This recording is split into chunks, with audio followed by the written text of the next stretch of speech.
Welcome everyone to the father of all front-engined, front-wheel drive cars we have today.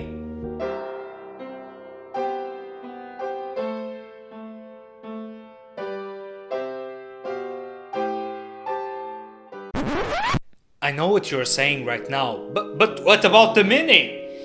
Yes, I know the Mini preceded the Fiat 128 in about 10 years, but having a transverse engine and front-wheel drive in the Mini was more of a necessity rather than a design choice. The 128 stood out for having unequal drive shafts, which allowed the engine and gearbox to be mounted side by side, which is commonplace in all present-day small cars.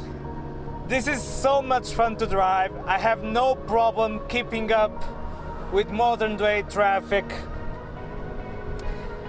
despite the fact of not having a second gear, but the car is so light and it has enough torque that you really don't have to push it too hard. The 128 also came with rack and pinion steering, front disc brakes, strut-type front suspension and independent rear suspension. This car has more modern features than most new cars. Damn! The car was promoted as a daily driver of, wait for it, Enzo Ferrari. And the Ferrari connections do not end there. The engine was designed by Aurelio Lampredi, who had already worked previously with Ferrari. The engine in the 128 is only a 1.1 liter single overhead camshaft producing 55 horsepower, which is more than enough in a car that weighs 800 kilograms. The engine has very little sound insulation, this was even reported by Car Reviews in 1970. But to me the sound is so rich and well tuned that it just adds to the driving experience. This one also used to have a turbocharger, but it had to be removed due to regulations. The suspension handles this car quite nicely.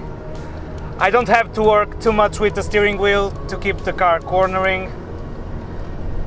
And let's see how the car accelerates.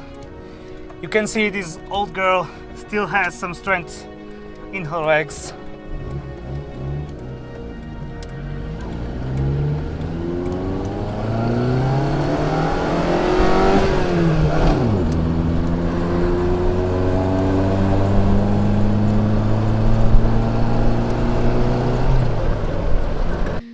Oh, and I almost forgot, this car has more than 300,000 miles and has been in the same family since 1973 when it was purchased brand new. And it is still used as a daily driver. It's comfortable, good to drive and a great option if you are looking for a first classic car. Just pay attention to rust, obviously, and most of them develop cracks just below the A-pillar. There's so much more to say about the Fiat 128 and I will be happy to answer all your questions in the comments below. This was one of the most fun and scary driving experience I ever had, and it is proof that just because a car is old, it doesn't mean it will be old-fashioned. If I sound tired, it's not because it's too hard to drive, it's really easy to drive this car. As long as you don't mind having the pedals almost on the passenger side, it's no big deal. I hope you're enjoying the second season of this show.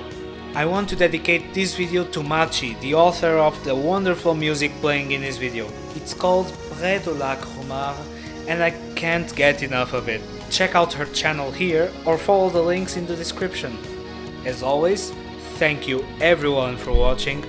Don't forget to subscribe so you don't miss any new videos. Follow me on Twitter and Facebook. Drive safe and I will see you all next time.